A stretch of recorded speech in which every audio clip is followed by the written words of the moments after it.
বিসমিল্লাহির রহমানির রহিম। Dear student, তোমাদের সবাইকে জানাচ্ছি কৃষি ক্লাসে স্বাগত। হ্যাঁ, দেখো আজকে তোমাদের দ্বাদশ শ্রেণীর যারা বড় হয়ে আছে, দ্বাদশ শ্রেণীর বড় ভাইদের কাছ থেকে শুনবা যে ওদের পরীক্ষা অলরেডি নিয়ে নেওয়া হয়েছে, নিয়ে নেওয়া হবে 4 তারিখে, মানে 2 তারিখে প্রশ্ন জমা দিতে হবে, 9 তারিখ থেকে ওদের পরীক্ষা শুরু হবে। তো তোমাদেরও পরীক্ষা হবে, এই জন্য আজকে যে পড়াবো এই পড়াটা আজকে পাঠের রিবন রেটিং অধ্যায়টা পড়াবো। এইটার মধ্যে দিয়ে প্রথম পত্র, পাঠের রিবন রেটিং অধ্যায়টা পড়াবো। এইটার মধ্যে দিয়ে প্রথম পত্র যে বইটা আছে এটা শেষ করে দেবো। পরবর্তী যে 2টা বা 3টা ক্লাস থাকবে, ওই 2টা বা 3টা ক্লাসে সেকেন্ড পেপারে 2টা বা 3টা পরিচ্ছেদ আলোচনা করবো।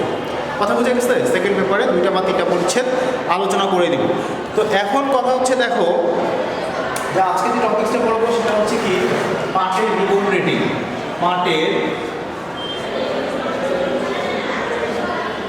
রিবন রেটিং কৃষি বইয়ের মধ্যে যতগুলো অধ্যায় আসছে তার মধ্যে এই অধ্যায়টা হচ্ছে সব থেকে ছোট একটা অধ্যায় এবং মাত্র 1 পেজের একটা অধ্যায়, পাঠের রিবন রেটিং। তবে পাঠের রিবন রেটিং অধ্যায়টা ছোট হলেও অধ্যায়টার গুরুত্ব অনেক। হ্যাঁ, অধ্যায়টার গুরুত্ব অনেক। তো চলে আসো পাঠের রিবন রেটিং শুরু করি। যে বিষয়টা হচ্ছে পাঠের রিবন রেটিং, কথাটা বলতেছি যে দেখো যে পাঠের আঁশের গুণাগুণ নির্ভর করে সঠিকভাবে পাঠ পচনের উপরে। পাঠের আঁশের গুণাগুণ নির্ভর করে সঠিকভাবে পাঠ পচনের উপরে। সঠিকভাবে যদি পাঠটা আমার পচে তাহলে আঁশের পরিমাণ ভালো হবে, আর যদি সঠিকভাবে পাঠটা আমি পচাতে পারি তাহলে আমার দামও আমি বেশি পাবো, বাজারে পাঠের দামও বেশি পাবো এবং ওই পাঠটা দিয়ে আমার কি হবে, যেগুলি আমি কাজ করছি কাজগুলি করা সহজ হবে। কিন্তু সমস্যা হচ্ছে, দেখো যেই সব এলাকাতে প্রচুর পরিমাণে পাট উৎপাদন হয়, আমাদের উত্তরাঞ্চলে প্রচুর পরিমাণে পাট উৎপাদন হয়, কিন্তু পাটটা যে পরবর্তীতে আমি পচাবো এই পচানির পানির কিছু অভাব থাকে। ফলে দেখবা গ্রাম অঞ্চলে যদি যাও, যাদের বাসায় গ্রামের দিকে বা তোমাদের বুড়িঘাটের ওইদিকে গঙ্গাচড়ার ওইদিকে যদি থাকে, দেখবা পাট পানির পুকুরের মধ্যে জাগ দিয়ে রাখছে। তো পাট পানির মধ্যে জাগ দিয়ে রাখছে আর পাটের রিবন রেটিং 2টা টপিক্সের মধ্যে একটু পার্থক্য আছে। যে টপিক্সটা পড়াচ্ছি এই টপিক্সটার সাথে পার্থক্যটা পরে বুঝতে পারবো। এখন কথা হচ্ছে যে পাটের রিবন রেটিংয়ে বললাম যে সমস্ত এলাকায় পানির খুব অভাব, যেমন হচ্ছে দক্ষিণ অঞ্চলে পানির খুব অভাব, লবণাক্ত পানি, ওই সমস্ত এলাকাতে পাট দ্বারা কি করা যায় না, পাট গাছ কি হয় না, পাট গাছ আমার পাটের যে রিবন যে হচ্ছে রেটিং করা হয় ওই সমস্ত এলাকায় আমার ভালো হয়। তো এখন কথা হচ্ছে পাটের রিবন রেটিং ভালো হওয়ার কথা বললাম, যে যে সমস্ত এলাকায় পানি আমার কম সেই সমস্ত এলাকায় পাটের রিবন রেটিং করব। সে সমস্ত এলাকায় কী করা হয়, পাট গাছ থেকে প্রথমে ছালটাকে আলাদা করা হয়। পাট গাছ থেকে যখন আমি ছালটাকে আলাদা করলাম তখন আমি এটাকে বলছি হচ্ছে রিবন, আর এই ছালটা যখন আমি পানিতে পচাবো তখন তাকে বলতেছি আমি রিবন রেটিং। এটাই হচ্ছে 2টা মূলত সংমিশ্রণ করে হয় হচ্ছে রিবন রেটিং। ক্লিয়ার? 1 নম্বর হচ্ছে যে বললাম যে পাটটা আমি ছালটা, মনে করো এটা আমার পাট গাছ, এই যে গোড়ার দিকে আমি এটা থ্যাতলায় নিলাম, এই যে ছালটা আমি উঠাইলাম এটা বলতেছি রিবন। এই ছালটা যখন আমি পচাবো এইকে বলতেছি আমি রেটিং। তাহলে এটা আমার হচ্ছে রিবন রেটিং। এখন কথা হচ্ছে যে দেখো পাটের ছাল কিভাবে পচে। পাটের ছাল পচে দেখো বিভিন্ন প্রকার ছত্রাক এবং ব্যাকটেরিয়া দ্বারা ছালগুলো পচে। এই ছত্রাক এবং ব্যাকটেরিয়াগুলো পাটের আঁশের মধ্যেও থাকে এবং পানিতে থাকে। তাহলে পানিতে এবং পাটের ছালে যে সমস্ত অণুজীব বসবাস করে ছালকে পচন প্রক্রিয়া এবং পচন করতে সহযোগিতা করে, সেই পদ্ধতিটাকে আরেকভাবে বলছি আমি পাটের রিবন রেটিং। তাহলে যদি আমি বলি যে হচ্ছে গাছের যে ছালটা আমার হচ্ছে যেটাকে তারা আমার পচনশীল করতেছে, এটা করার জন্য কে কে হেল্প করে, তখন তুমি বলতে পারবো ছত্রাক এবং ব্যাকটেরিয়া আমাকে হেল্প করে। এবং ছত্রাক এবং ব্যাকটেরিয়ার এদেরকে কী করে, ছত্রাক এবং ব্যাকটেরিয়ার ফলেই আমার পাট গাছ থেকে পচন প্রক্রিয়া সংঘটিত হয়। দেখো এখন কিছু ব্যাকটেরিয়া এবং কিছু ছত্রাকের নাম বলি, যেমন হচ্ছে বেসিলাস নিগার্টিনিয়াম, বেসিলাস সাবটিলস, এগুলো হচ্ছে আমার ব্যাকটেরিয়া। ছত্রাকগুলোর মধ্যে কী আছে, অ্যাসপারজিলাস এসপি, হ্যাঁ, তারপরে আছে আমার কী আছে পেনিসিলিয়াম এসপি, হচ্ছে আমার ছত্রাক। এই যে ছত্রাকের কথা বললাম, এই ছত্রাকগুলি আমার পাটের রিবন রেটিং করে থাকে। তাহলে পাটের পানি পচাতে সহযোগিতা করে কে? ছত্রাক এবং ব্যাকটেরিয়া। কোন কোন ছত্রাক এবং ব্যাকটেরিয়া তুমি বুঝতে পারবে। এখন দেখো পাটের রিবন রেটিং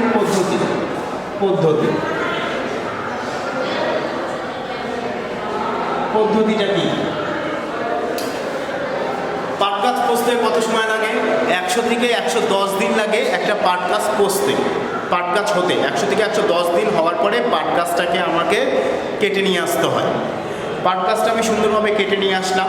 নিয়ে আসার পরে জমিতে আমি শক্ত করে 2টা বাঁশ গাড়বো। এই বাঁশগুলো কাটার পরে ইউ আকৃতির একটা অ্যাঙ্গেল থাকবে, এরকম ইউ আকৃতির অ্যাঙ্গেল বাঁশের মধ্য দিয়ে আমি লাগাই দেবো। এটা আমার উপরের দিকেও থাকতে পারে, নিচের দিকেও থাকতে পারে।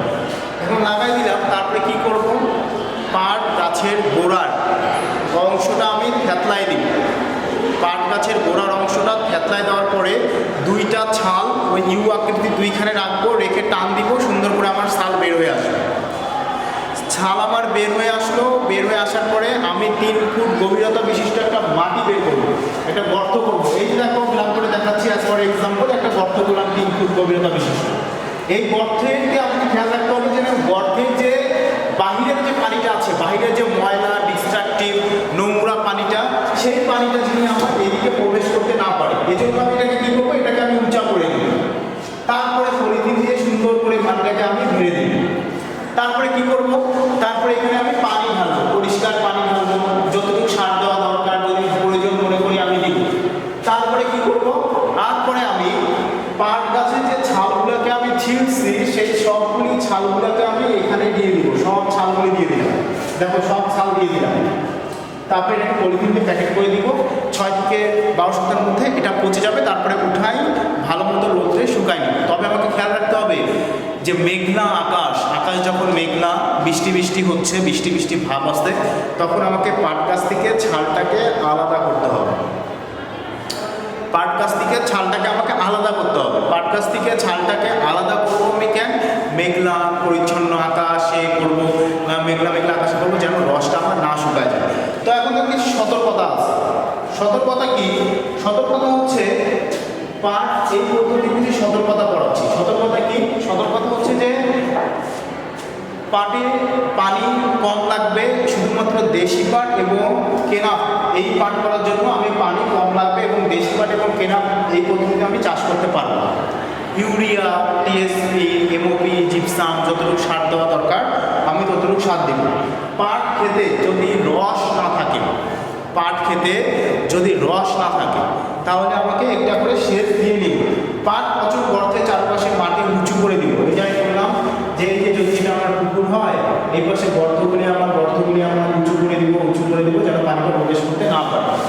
এখন দেখো রিবন রেটিংয়ের গুরুত্ব। রিবন রেটিং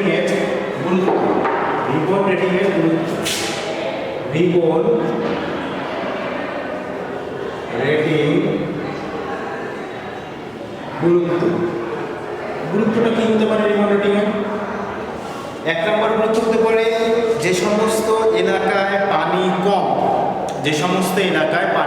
সেই সমস্ত এলাকার জন্য এই পদ্ধতি খুব কার্যকর। যে সমস্ত এলাকায় পানি কম, সেই সমস্ত এলাকার জন্য এই পদ্ধতি খুব কার্যকর। হ্যাঁ, তারপরে কথা হচ্ছে কি যে যে সমস্ত এলাকায় যে এই পদ্ধতি অনেক স্বাস্থ্যসম্মত, এই পদ্ধতি যে কথা বললাম, এই পদ্ধতিটা হচ্ছে অনেক পরিবেশ বান্ধব এবং স্বাস্থ্যসম্মত। তারপরে কি বললাম যে প্রতি বিঘায় জমিতে অবলম্বন করে 4 থেকে 6 জন শ্রমিক কম লাগে। পাটের রিবন রেটিং যদি আমি করি তাহলে আমাকে শ্রমিক কম লাগবে, এবং তার পাশাপাশি গুরুত্বপূর্ণ এবং টেকসই আমি কি পাবো? পাট কাঠি পাবো। দেখো এখন কথা হচ্ছে যে আমি পাটের রিবন রেটিংয়ের সাথে তুলনা করতেছি আমি দেশি পদ্ধতিতে যে জাগ দেওয়া পদ্ধতির কথা বলছি। জাগ দেওয়া পদ্ধতির সাথে এটা পার্থক্য করছি এই জন্য যে জাগ দেওয়া পদ্ধতি থেকে অনেক সময় লাগে, এই পদ্ধতিতে সময় আমার কম লাগে। জাগ দেওয়া পদ্ধতিতে যে পাটকলটা আমি পাবো সেটার আকৃতি বা গুণগত মান ঠিক থাকে না, কিন্তু এই পদ্ধতিতে আমার এই যে রিবন রেটিং পদ্ধতিতে পাটের গুণাগুণ আমার সুন্দরভাবে ঠিক থাকে। রিবন রেটিং পদ্ধতির মাধ্যমে যেটা হয় সেটা হচ্ছে আমার কি আঁশের গুণাগুণ ঠিক থাকে, কিন্তু যদি জাত দেওয়া পদ্ধতিতে যাই তাহলে আমার আঁশের গুণাগুণ ঠিক পাওয়া যায় না, বা আঁশের গুণাগুণ আমার ঠিক থাকে না। হ্যাঁ, এই হচ্ছে গুরুত্ব। তাহলে দেখো আজকের ক্লাসে তোমাদেরকে কি পড়াই দিলাম, আজকের ক্লাসে পড়াই দিলাম হচ্ছে পাটের রিবন রেটিং। কি পড়াই দিলাম একটু রিভাইজ দিয়ে ক্লাস শেষ করে দিলাম। রিভাইজটা কি, পাটের রিবন রেটিং কি বলতেছি, যে সমস্ত এলাকায় প্রচুর পরিমাণে পাট জন্মে কিন্তু পাটের পানির প্রয়োজনীয়তার অভাবে পাট পচনের সমস্যা হয়, সে সমস্ত এলাকায় বাংলাদেশ পাট গবেষণা ইনস্টিটিউট BZRI একটা উদ্ভাবন করেছে পাটের রিবন রেটিং পদ্ধতি। এই পদ্ধতিতে ব্যাকটেরিয়া এবং ছত্রাক পাট পচাতে সহযোগিতা করে এবং প্রচুর পরিমাণে পাট অল্প সময়ের মধ্যে পচনশীল হয়ে থাকে। পাটের রিবন রেটিং পদ্ধতিটা আমি কাকে বলে বললাম, যে সমস্ত এলাকায় যে পাটের কী বলা হয়, ছালকে আলাদা করা পদ্ধতি বলছে রিবন, এবং ছাল থেকে আমার এই ছালটাকে পচানোর পদ্ধতিটাকে বলতেছি আমার রেটিং। তারপর চলে আসবো পাট পচনের পদ্ধতি। পাট পচনের পদ্ধতি কি, পাটের 100 থেকে 110 দিন হলে পাটটা আমাকে কেটে নিয়ে আসতে হবে, মেঘলা দিনে আমাকে গাছটা কাটতে হবে, ইউ আকৃতির শেপ, দুই পাশে বাঁশের লাঠি দিয়ে পাতটা আমি সুন্দর করে বের করে নিব। তাতে আমার কি হবে, তাতে আমার হবে কি হবে, যে আমার সুন্দর করে ছালটা বের হয়ে আসলো। মেঘলা আবহাওয়ায় এটাকে আমাকে করতে হবে। মেঘলা আবহাওয়ায় করার কারণ কি হচ্ছে, মেঘলা আবহাওয়ার কারণ হচ্ছে পাটের যে আঁশ আছে, আঁশটা যদি আমার শুকায় না যায়, পাটের আঁশটা যিনি আমার শুকায় না যায়, তারপরে আমাকে গর্ত করতে হবে, 3 ফুট গর্ত আমাকে বিভিন্ন উঁচু করতে হবে, যিনি ময়লা পানি ভিতরে প্রবেশ করতে না পারে। ছালগুলোকে দিতে হবে, প্রোটিন দিয়ে ফিল আপ করে দিতে হবে। তারপরে ছালগুলো ধীরে ধীরে ধীরে ধীরে পচবে। পচার পরে যখন পচবে, পচার পরে এটাকে মানসম্মত গুণসম্মত করে পরিষ্কার পানি দিয়ে আমাকে ধুয়ে নিতে হবে। তারপরে কিছু সতর্কতা আছে। সতর্কতা কি, ইউরিয়া, টিএসপি, এমওপি, জিপসাম সার সতর্কতার সাথে ব্যবহার করতে হবে। দেশি পাট এবং কেনা পাট এই পদ্ধতিতে করতে হবে। তারপরে বললাম যে সমস্ত পদ্ধতি আমার কি বলে, যে সমস্ত পদ্ধতি খুবই গুরুত্বপূর্ণ।